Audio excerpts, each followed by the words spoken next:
Hello and welcome back to another One Piece video. So today I have my favorite leader for you guys, Red Blue Marco. And right off the bat, you can see that we're not playing the Ivankov engine anymore. I'm not saying this is a better engine, this is just something that I'm testing out at the moment. Because I found that after the starter deck buffs, Marco had a really hard time keeping up in resource management. Just because Ivankov needs to stick on board and needs to attack in order to help you replenish your hand. And Vivi is able to do that just from her on play. And to recur her value, I put in stuff like Jozu, I put in stuff like Slave Arrow. Slave Arrow honestly is really good in this build just because we're running Vista again, and Vivi obviously being able to draw you two, but Vista being able to pop a 3k power or less.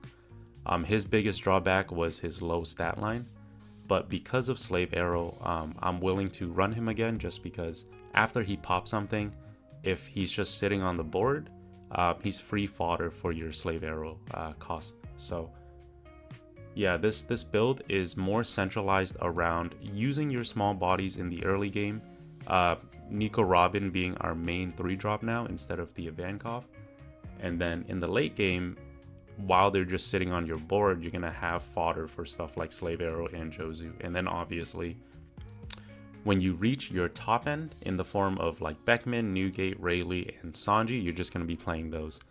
The reason why I like Vivi so much is because in the Ivankov build, when you reach top end, if you don't have these cards, the Ivankov is really lackluster, I'm not gonna lie, unless you have something to really combo off with her. But thanks to Vivi, you're able to just drop her down, she's able to draw you two, and then setting up also some defense with your Slave Arrow. So, and lastly, we have the Chump Blocker Laws. Honestly, if you want, you can replace these with Duval's. Duval's is nice, but him being a 2 of, or a 2 cost, just makes him a little less efficient than Law. And especially with playing so many small bodies, if you find yourself dropping like Vivi in the late game, that one extra Don is going to be really important to be able to put on your leader. So that's why I prefer Law over Duval, even though Law is a brick. Just a 2 of is totally fine. But that's basically it for the deck list. Let's just go through some gameplay and I'll show you guys how this thing runs. Okay, so first game I got for you guys, we're going to be going up against Green Bonnie. And Green Bonnie obviously is very popular right now. I think she's probably the most popular, or maybe the second most popular deck this format. But also, aside from being popular, she's just a very strong deck in general. So it's nice that Red Blue Marco is able to compete with decks like this, just because removal decks will always have a place around the top of the meta. Here, I'm just checking if his Kid and Killer found like a Cavendish or anything, but he ended up just finding a 2k. And so I just take the hit.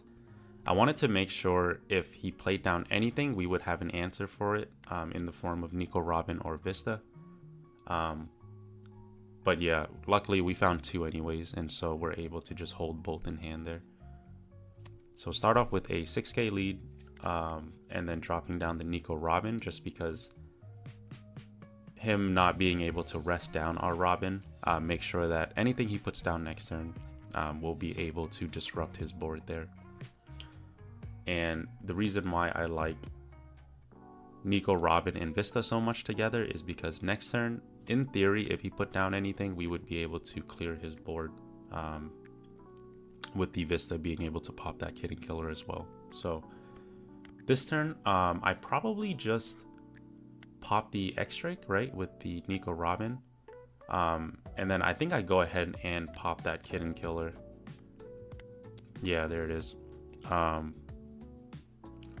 Yeah, being able to clear board so efficiently. And then now, even if he pops the Vista or the Nico Robin, in the later turns, we're going to have free fodder there for our Slave Arrow. So yeah, that's why I like the card so much, because like looking at Vista, you're gonna see he's gonna be sitting on this board all game long and not really finding value from his stat line. But obviously having him as an option is super nice to pop stuff in the early game. And so going into Bonnie's 7-Dawn turn here, I think his best play is like, yeah, Carrot or Cavendish into TCG or something.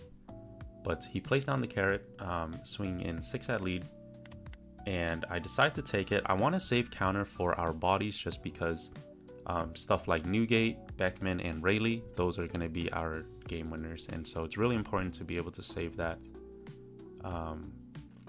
in case he like swings tall into them or anything. So we did find ourselves another Slave Arrow, obviously just going to bottom one. We don't really need 2 at this point.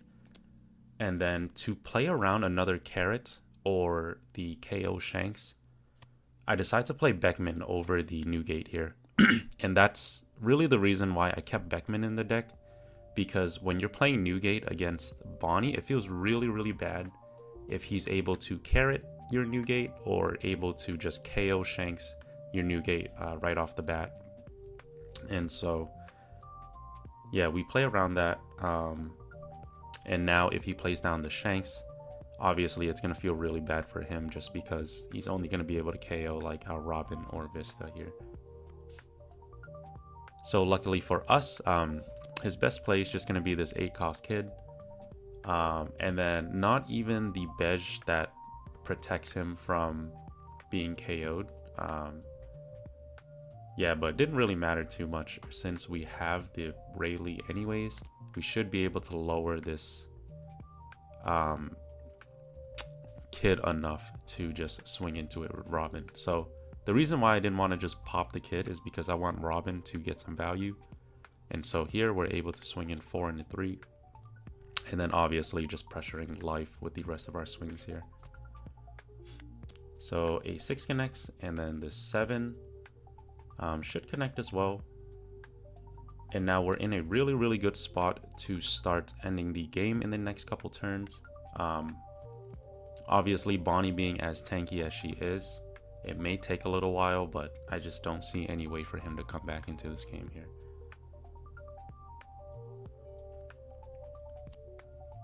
So he does play himself down a Cavendish into Rosinante, and then even a Tashigi, but you're going to see here, so him swinging in 6 at lead, obviously we're just going to give him a 2k here. There's no need to go down to 1. But yeah, not respecting the Nico Robin there is going to punish him pretty hard. Just because here, yeah, we should be able to just pop his Tashigi with our Nico Robin ability, and then developing the Newgate in order to pop the Cavendish as well. Yeah, so really tough turn for him. And this is why I like Nico Robin so much, because her being able to reach up to 4,000 power means that with your leader, she's able to reach up to 6. And that's such a big break point for so many decks. Yeah, so here we're just going to be swinging in with everything we got. And then now we even have the Slave Arrow in case he goes for any like big plays. But yeah, for green, definitely at this point, he has no out. And even if we took the life last turn, we would have had enough counter for him, even if he like decided to drop Hody Jones or something this following turn. So he answers with an Electrical Luna. But obviously that's just not going to be enough to hold us off, right? Just because our Sanji and Rayleigh is still going to be able to attack, and our leader is going to be able to attack as well. So playing down the Hody Jones,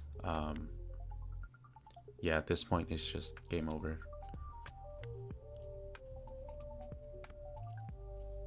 So now he just scoops it up. Yeah, looking at his hand, his only option really was to play like Shanks or Beppo, Law and Beppo.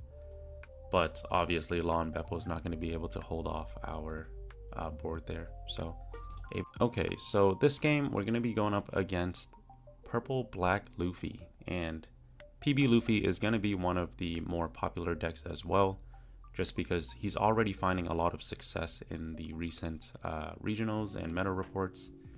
And so you're just going to be seeing him a lot, like either at your locals, even just playing casually, or at the bigger tournaments. So I think Marco is really good into this deck just because Beer Luffy is a 7,000 breakpoint or a 7,000 power breakpoint, and it's really easy for our deck to KO up to 7,000 power. So just playing down the Nico Robin here, and then it's super nice too because we have the Vista in case he puts down his Zoro.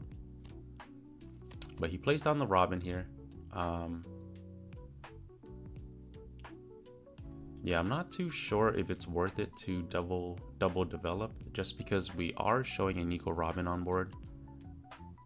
But I think his reasoning was to be able to stick a body on board to answer the Nico Robin without investing his leader swing into her. So that is totally fine as well. So here we just have to decide whether to play the Vista or leave the Nico Robin standing. But I think I decide to just use the Nico Robin to swing in just because she's gonna essentially buy us a swing anyways.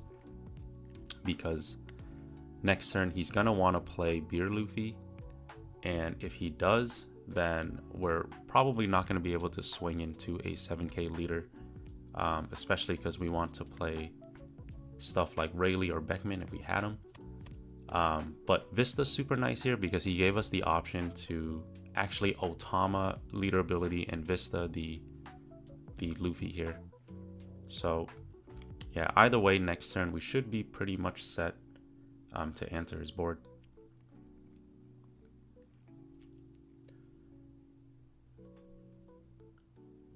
And then probably just swinging in 4 into our Robin. I contemplated countering out here, but I really needed the cards in hand to answer that Luffy, and so probably just end up letting her go. Yeah, Vivi obviously I don't want to get rid of either, just because in the late game she's really good at replenishing our hand, so I wanted to save her for that. And then this 8 at lead, just gonna take that. I'm not really scared of going down to 2 just yet. Luckily, we were able to get a new gate from the top deck. But obviously, we had an answer for this Luffy anyways, so new gate was just the cherry on top for us. So swinging in 6 and 4, I think there's no reason for him to counter out of this. So that Nico Robin's going to be able to get cleared. And then thankfully, new gate being able to reach up to 5. This Beer Luffy is just not going to stick around.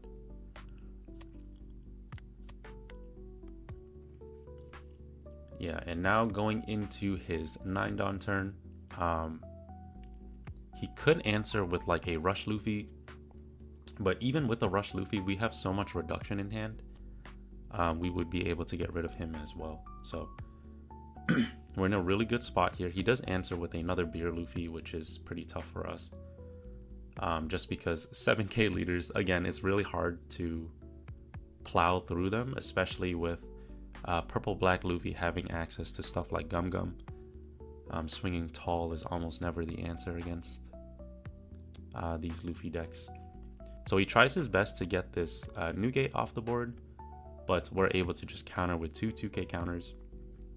And then I think at this point, we should be able to just develop the Rayleigh and then use our new gate to actually swing into lead. Yeah, so again, him being able to pump up to 7 means that we won't be able to pressure him with another card with our leader. But that's totally fine because we're in a pretty demanding spot here. So you're going to see next turn, Slave Arrow is going to be super nice. Yeah, because we're going to be able to just use our pesky small bodies to get value from their on plays. And then following turns, we're just going to be able to Slave Arrow them back to hand. And obviously, I think Vivi is going to be one of the top priorities for that.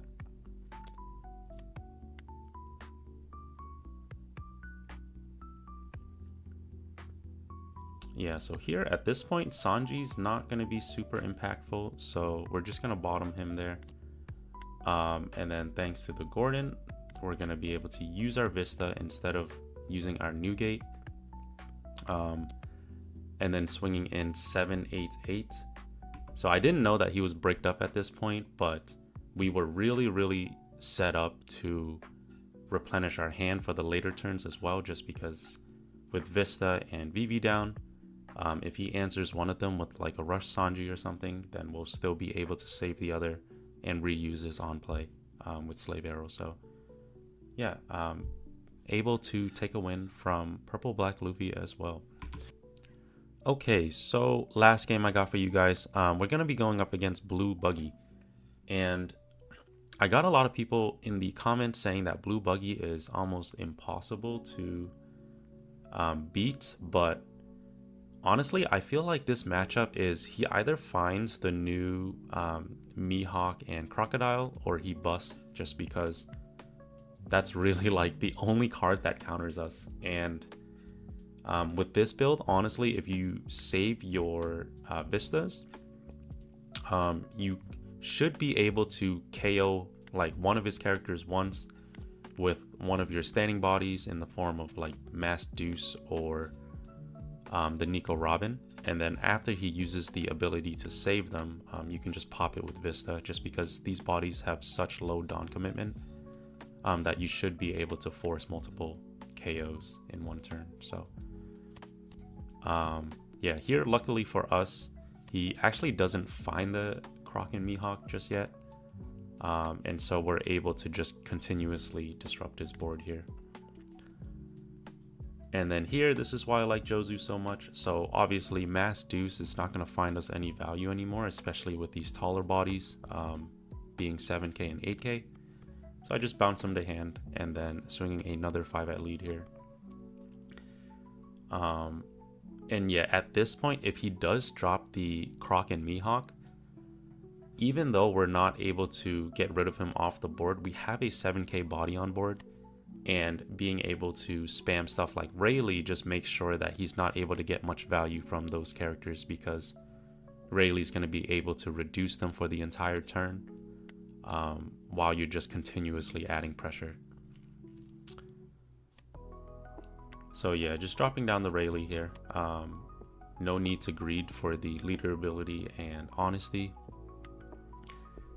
And then yeah, we're looking really good next turn, just because we're going to be able to play Rayleigh again. Even if he plays down the Crocodile again, we're going to be able to reduce his body so low that they're going to be pretty non-factors against our Jozu and Rayleigh on the board.